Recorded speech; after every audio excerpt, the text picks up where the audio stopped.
আগের ফ্যাসিজমকেও মেনে নেয়নি, নতুন করে ফ্যাসিজমকেও যদি কেউ প্রতিষ্ঠা করতে চান তাও ইনশাআল্লাহ জনগণকে সাথে নিয়ে আমরা রুখে দেবো ইনশাআল্লাহ।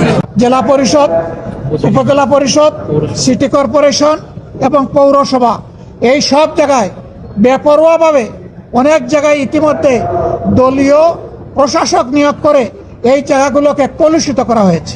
অথচ বিএনপি তাদের 31 দফা সংস্কার প্রস্তাব এবং তাদের নির্বাচনী ইশতেহার দুই জায়গায় পরিষ্কার বলেছে, স্থানীয় সরকার লেভেলে যদি কোনো নির্বাচিত জনপ্রতিনিধি মারা যান অথবা কোর্টের দ্বারা সুস্পষ্ট দণ্ডিত হন, সেই ক্ষেত্রেই কেবল প্রশাসক বসানো হবে, অন্যথায় নয়। এখন কোন কারণে তারা বসালেন তার কোনো জবাব তারা আমাদেরকে দিতে পারেননি।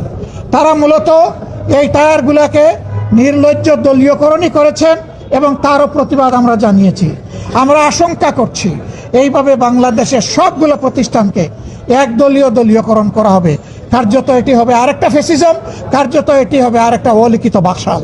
আমরা সেই বাকশালও চাই না, আমরা সেই ফ্যাসিজমও চাই না। এই জন্য এই ব্যাপারে আমরা সংবিধান থেকেই যুক্তি উত্থাপন করেছি এবং এই ব্যাপারে অতীতের অনেকগুলা গুরুত্বপূর্ণ মামলা, কুদরতে এলাহি বা বার্সার সরকার, তারপরে মাজদার হোসেন বার্সার সরকার, এই মামলাগুলো আমরা সামনে এনেছি রেফারেন্স। আমরা আশা করি এইগুলো আপনারাও জানেন। আমরা জনগণের পক্ষে, এই জন্য জনবিরোধী যে আইনগুলো আজকে সংসদে শুধুমাত্র টুটার মেজরিটির বলে পাশ করা হয়েছে তারই প্রতিবাদ জানিয়ে, নিন্দা জানিয়ে আমরা সংসদ থেকে ওয়াক আউট করেছি।